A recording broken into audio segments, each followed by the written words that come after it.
2019년에 가장 잘 올랐던 섹터, 그리고 그 흐름이 2020년에 이어졌던 섹터 기억하십니까? 여러분들도 2019년에는 지겹게 통신 장비주 이야기 들으셨을 겁니다. 저도 당시에 관련된 종목들 쭉 늘 흐름을 체크하느라 바빴던 기억이 있는데요. 최근에 이 5G 관련한 통신 장비주들이 또다시 바닥권에서 꿈틀대는 움직임들이 보이고 있습니다.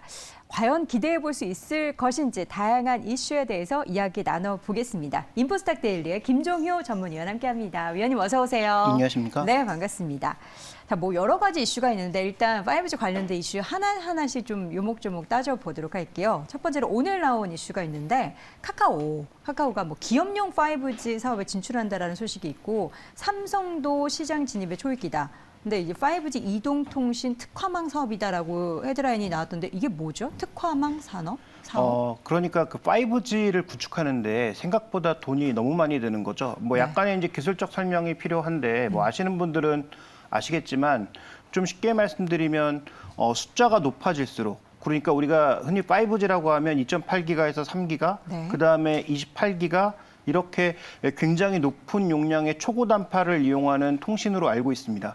그러면 이렇게 이용하게 되면 LTE와의 가장 큰 차이점은 뭐냐면 레이턴시, 지연이 없다는 거죠. 그러니까 LTE도 충분히 속도가 느리지 않지만 LTE의 가장 큰 문제점은 뭐냐면 통신망 사용 과정에서 지연이 많이 된다는 거죠. 그래서 내가 무언가 데이터를 켰을 때 바로 열리지 않고 조금 시간이 지난 다음에 갑자기 데이터가 쫙 로딩되는 거를 아마 이제 많이 경험하셨을 텐데요. 지금 현재 구간에서 이 5G로 가면 이런 게 줄어든다라고 했는데 기존의 LTE망과 2.8기가에서 3기가는 중대역대다 보니까 그렇게 큰 차이가 없어서 실제로 이제 이 지연과 관련된 메리트가 별로 없는 상황입니다. 그래서 28기가로 가는 것이 진정한 5G다라고 얘기를 많이 하는데 이렇게 초고단파로 가면 갈수록 그 전파의 무선의 이동 거리가 짧아집니다. 그러니까 이건 쉽게 이제 생각해 보면 우리가 FM과 AM을 생각해 보시면 되는데요. 뭐 라디오 세대시죠? 저는 근데 AM은 잘 안 들었고요. AM은 거의 채널 없잖아요. 그래서 FM은 89.1, 뭐 107.7, 106.1 뭐 다 합니다. 이게 저랑 또 한 10여 년 차이가 나시니까. 왜 AM을 많이 들으셨습니까? 아니 그건 아니고 이제 AM과 FM의 차이라고 하면 AM이 잘 잡히기는 하지만 그러니까 넓은 대역에서 잡히긴 하지만 음질은 별로 좋지가 않죠. 반대로 FM은 굉장히 깔끔하게 잡히긴 하지만 잡히는 지역이 제한적이고 안 나오는 지역도 많습니다. 그래서 AM도 들으셨던.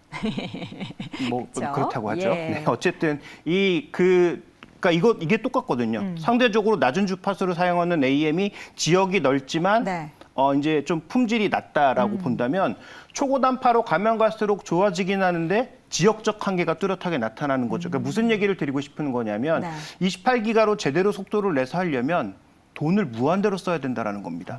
그러니까 이 엄청나게 안테나를 촘촘하게 깔아야 현재 이 28기가의 높은 속도에 지연이 없는 그런 5G망을 쓸 수 있다는 거죠. 근데 이거를 이제 공공망으로 구축하려다 보니까 돈이 무한대로 드는 거죠.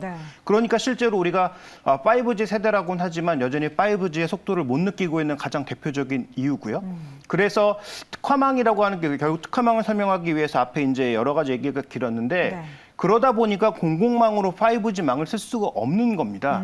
그러면 기업 입장에서는 5G망이 필요한데 5G망을 SK텔레콤이나 KT 같은 공공망에서 끌어올 수가 없으니 그러면 우리 공장 내에만 28GHz 5G망을 구축해달라. 그 공장 정도의 면적은 충분히 설치할 수가 있는 거잖아요. 그래서 그 제한된 지역, 제한된 공장 내에서 28GHz의 아주 높은 속도의 5G망을 구축하는 것을 특화망이라고 하고 있고요. 실제로 네이버의 지금 제2사옥에는 이미 이게 구축되어 있는 상황이어서 브레인리스 로봇, 그러니까 브레인이 없는, 그러니까 머리가 그 칩이 들어가 있지 않은 그런 로봇을 5G망으로 실제로 동시다발적으로 운영하는 그런 시험 사업이 이미 진행 중입니다. 그래서 이 관련 사업을 카카오도 진행하겠다라고 하는 것은 향후 우리가 멀리 보면 자율주행, 그다음에 가까이 보면 공장 자동화와 관련된 다양한 그런 산업들을 다음 플랫폼 싸움에서 일어날 수 있기 때문에 네이버는 이미 진출해서 자기 사옥에 실험을 하고 있고 그다음에 여러 회사들이 여기에 진출해서 다음 플랫폼 싸움은 여기다. 이렇게 이제 지금 싸우고 있는 것이죠. 네. 그래서 향후 뭐 데이터 센터라든지 추가적인 IoT 투자의 전반적인 흐름들이 아마 이쪽으로 이어질 가능성은 있다. 이렇게 봐야 될 것 같습니다. 네, 전체적으로 이제 우리가 공공이 쓰는 5G 통신망이 아니라 딱 특화된 그런 지역에서만 사용할 수 있는 그런 5G 통신망을 만든다라는 건데 저는 사실 이제 아직 이제 4G라고 하죠. LTE를 쓰고 있는데 뭐 크게 불편함은 없어요. 근데 5G도 그렇게 속도가 큰 차이가 나지 않습니다. 오히려 더 불편한 때가 많죠. 망이 별로 없다 보니까. 그렇죠. 뭐 제한된 네. 구간이기도 하고 그다음에 5G에서 LTE로 전환되는 구간에서 또 더 지연이 생기기도 하고 걸리고. 뭐 이런 상황이긴 합니다. 지금 보면은요. 또 다른 포인트 중에 하나가 지금 워낙 이제 5G가 앞으로 계속해서 지금 구축이 될 예정이다 보니까 2027년까지 세계 최대 5G 스몰셀이 1,300만 개 이상 구축이 된다. 그렇게 되면 관련된 기업들은 엄청나게 수혜를 받을 것 같은데 스몰셀 관련한 시장에 대해서도 좀 좋나요? 그러니까 이게 스몰셀이라고 하는 게 아까 언급드렸던 대로 기존에 이제 LTE까지는 중앙에 이제 기지국을 하나 세우면 그 기지국이 굉장히 넓게 커버를 해줬는데 네. 물론 그 안에 제한된 숫자를 받는 것이 CDMA의 특징이었지만 어쨌든 지역 커버가 생각보다 넓었거든요. 근데 말씀드렸던 대로 지금 쓰는 2.8기가에서 3.5GHz도 상대적으로 제한적이지만 이걸 만약에 28GHz로 가게 되면 그 하나의 안테나가 커버할 수 있는 지역이 굉장히 작습니다. 네. 그래서 스몰셀들을 엄청나게 늘려야 된다고 했는데 2027년이라고 굉장히 멀게 잡아놓은 이유가 뭐겠습니까? 한 번에 투자할 수 없고 이 투자를 하기 위해서는 굉장히 많은 돈을 투자해야 된다는 거예요. 그래서 우리나라처럼 상대적으로 조금 지역이 작은 곳에서는 그나마 낫다라고 볼 수 있지만 뭐 미국이라든지 이런 곳에서 소위 자율주행 해보겠다고 사람들도 별로 다니지 않는 데다가 이런 망을 구축하는 게 과연 가능할까? 네. 이런 여러 가지 이제 논란도 나올 수 있는 그런 구간이어서 대도시를 중심으로 해서는 충분히 깔릴 것으로 보여지고요. 그다음에 어느 정도 스몰셀들이 앞으로 늘어나긴 하겠지만 경기에 따라서 굉장히 달라질 수 있다. 그러니까 경기가 안 좋은데 통신사들이 적극적으로 스몰셀에 투자한다? 이거 힘들거든요. 네. 그러니까 지금 특화망 얘기가 나오는 얘기도 이거 누가 투자하는 겁니까? 개별 기업이 투자하는 거잖아요. 개별 기업이 자기 공장이나 자기 지역에 투자하는 거지 않습니까? 네. 그러면 여기에는 자기 돈 들여서 충분히 투자할 수 있지만 공공망은 누가 투자할 거냐? 통신사가 할 거냐? 국가가 할 거냐? 지역 단위로 할 거냐? 굉장히 다양한 문제들이 놓여 있기 때문에 방향에 대해서는 이견이 없지만 과연 이게 스몰셀 기업들의 엄청난 매출로 다가올 것이다라고 생각하는 것은 아직까지는 조금 우리가 지켜볼 필요가 있다 이렇게 보고 있습니다. 네, 지금 채팅창에 보니까 5G 요금제 비싸요. 저도 공감을 하는데 이게 그래서 중간 요금제가 도입되지 않았습니까? 뭐 이에 따른 뭐 관련된 기기가 더 많이 수요가 많아지면은 뭔가 공급도 많이 해줘야 되니까 더 늘어날 것이다라고 하는데 뭐 가시적인 움직임들이 좀 있습니까? 지금 뭐 중간 요금제에 대해서는 좀 논란이 있는 상황이죠. 네. 이게 과연 뭐 실제로 의미가 있느냐? 그다음에 실제로 과연 효과가 있느냐라는 그런 얘기부터 네. 여러 가지 논란이 되고 있는 상황이어서 중간 요금제 자체가 5G를 좀 더 앞당길 거다 보다는 투자금을 어떻게 마련할 것인지가 좀 더 중요해 보이고요. 그다음에 지금 누군가 돈을 투자해서 관련된 서비스를 폭발시킬 수 있는 킬러 앱 같은 것들이 나와야 저걸로 돈을 벌 수 있으면 기업들이 하지 말라고 해도 투자를 하겠죠. 5G 관련된 컨텐츠들이 소비가 되는 게 많이 생겨나야 되는 거군요. 그렇죠. 근데 간단한 컨텐츠라기보다는 지금 우리가 흔히 얘기하는 다음 세대 서비스, 자율주행이라든지 네. 이런 서비스들이 당장 돈이 될 수 있다고 판단이 되어야 누군가 투자를 하겠죠. 그쵸. 근데 지금 아직 그 상황은 여러 가지 그 주변 여건들을 보면 성숙되지 않은 상황이기 그쵸. 때문에 아직은 기대감을 가지고 좀 기다려볼 그런 시기다라고 보고 있습니다. 네, 자, 이 가운데 있어서 이제 미국 쪽 수출 얘기도 요즘에 통신 장비주 관련해서 많이 나오고 있어요. 미국에서 무선 공급망 관련한 5G 무선 공급망 15억 달러 자금 지원 내용이 지금 전달되고 있는데 이에 따라서 지금 3분기에 보면 미국향 수출이 굉장히 많이 늘어날 것이다. 이런 실제로 이제 매출이 늘어나고 있는 기업이 있잖아요. 네, 몇몇 기업들이 있죠. 대표적으로 뭐 HFR 같은 기업들이 실제로 늘고 있는 것도 사실이고요. 네. 그런데 여기서 이제 잘 살펴봐야 될 것은 전체 반도체 법안에서 일부 통신망과 관련된 고도화 투자를 하겠다라는 것이니까 그와 관련돼서 일부 기업들의 수혜가 나타날 수 있는, 예를 들어서 미국과 버라이즌이라든지 AT&T라든지 티모바일이라든지 이런 쪽과 원래부터 계약 관계를 갖고 있었던 기업들에게는 일부 기회가 돌아올 수 있는 건 맞지만 아까도 언급드렸다시피 이걸 지금 폭발적으로 투자할 거냐? 네. 버라이즌도 돈이 뭐 엄청나게 많은 건 아니니까 그다음에 뭐 배당이라든지 이런 것들을 생각해 보면 투자를 무한대로 할 수 있는 건 아니거든요. 네. 그리고 지금 방금 언급해 주셨던 지원책 자체도 10억 불이면 그렇게 큰 돈도 아닙니다. 그래서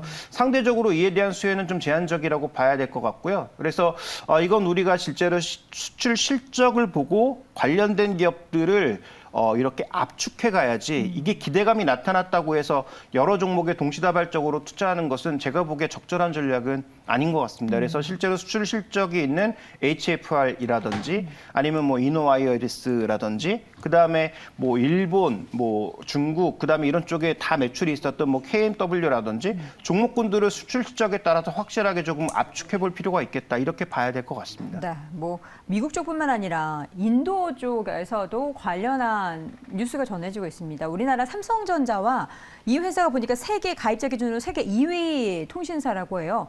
바티 에어텔 저 사실은 처음 들어본 회사인데 이 회사와의 이제 5G 뭐 기지국 등을 중심으로 한 계약을 체결했다는 소식이 8월 초에 전해졌잖아요.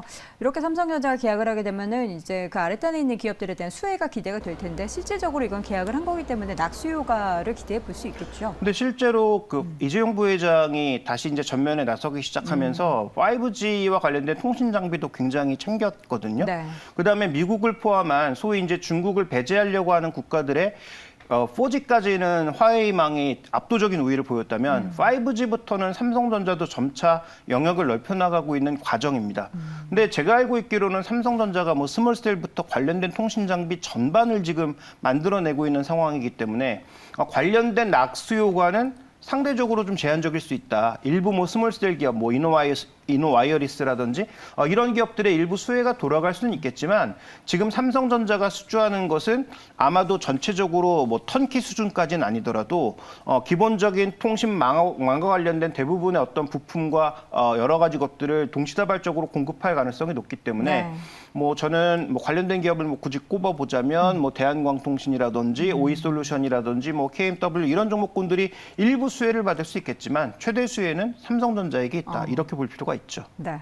중국 쪽으로 또 너무 많아요. 5G 사실 관련해서 이야기가 참 많은데 동수서산, 예, 동서수산 아닙니다. 저기 이제 동수서산 관련해서 이제 프로젝트 중국에서 이야기가 나온 지 꽤 오래됐어요. 근데 이게 정말 실질적으로 가시성이 펼쳐지려면 중국 쪽 경기가 좋아야 될 텐데 이제 여기에 따른 뭔가 수혜 기대감도 5G 쪽으로 나오고 있거든요. 일단 동수서산이 뭔지 좀 얘기해 주세요. 일단 지금 동부 쪽에 비해서 서부 쪽이 상대적으로 여러 가지 인프라가 부족한 게 사실이잖아요. 그렇죠.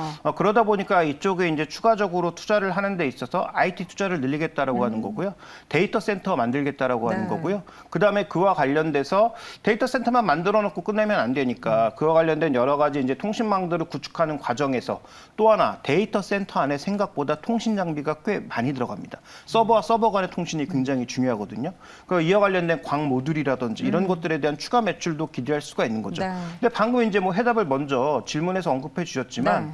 중국이 얼마나 투자할지 언제 투자할지는 아직은 미지수라는 거죠. 그러니까 이것도 이쪽으로 서쪽으로 많이 투자를 늘리겠다, IT 투자를 늘리겠다라고 하는 방향성에 대해서는 의심의 여지가 없지만 언제 할 건지, 얼마나 할 건지, 그다음에 과연 미국과 중국이 대립하고 있는 과정에서 과연 국내 기업들의 매출이 의미 있게 늘어날 수 있는지에 대해서도 조금 살펴볼 필요가 있을 것 같고요. 근데 여기 관련된 아마 통신 장비들은 아마도 중광통신이나 화웨이가 담당할 가능성이 높기 때문에 국내의 수혜 가능성은 제한적이라고 봐야 될 것 같습니다. 네. 지금 저희가 다 모아 봤습니다. 5G 관련한 모멘텀이 될 만한 굵직한 이야기들을 다 정리를 해봤는데 최근에는 왜 오르는 거예요, 대체?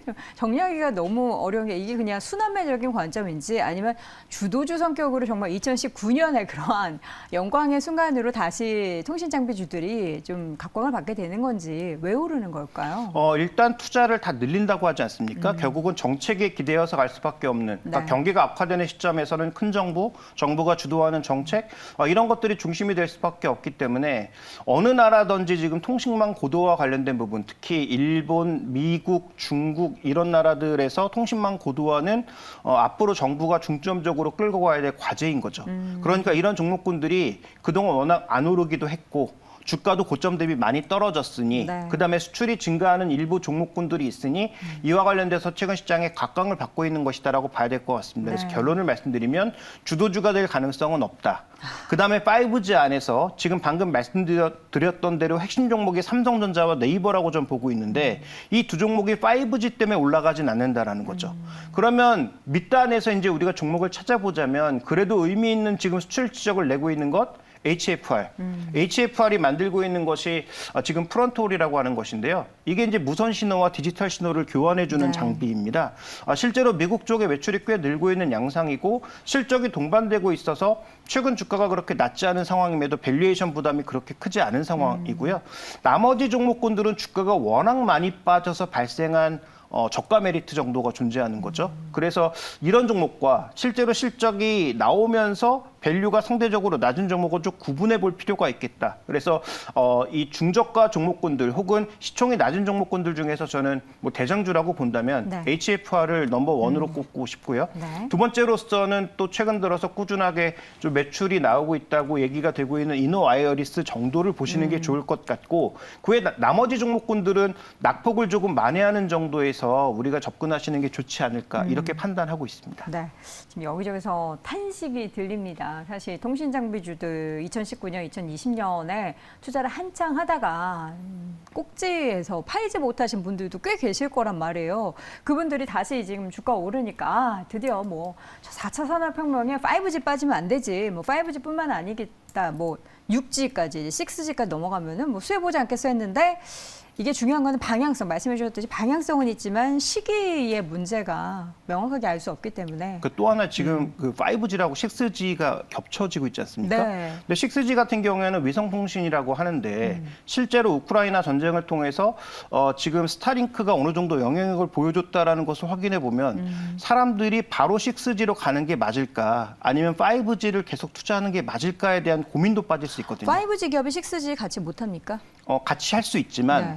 이게 지금 통신 표준도 확실하게 정해진 게 아니고요. 네. 그래서 이것도 경쟁 구도에 있기 때문에 그런 차원에서 보면 삼성전자가 벌써 6G를 투자하기 위해서 그다음에 통신 표준으로 만들기 위해서 여러 가지 노력들을 하고 있는 상황이거든요. 그래서 그런 기업들에 한번 관심을 가져보시는 것도 의미가 있지 않을까. 그래서 네. 5G를 너무 믿으시기보단 실제로 매출이 증가하고 있는 기업과 아까 언급드렸던 특화망에 특화되어 있는 기업들 정도로 압축해 보시는 게 좋지 않을까 이렇게 보고 있습니다. 네, 알겠습니다. 요즘 참 여기저기서 이야기가 많이 들리고 있고 주가의 움직임도 심상치 않아서 저희가 확인을 해봤는데요. 조금 더 우리는 좀 인내심을 가지고 5G 관련된 통신 장비주 바라봐야 될 것 같습니다. 인포스텍 데일리 김종효 전문위원 함께했습니다. 고맙습니다.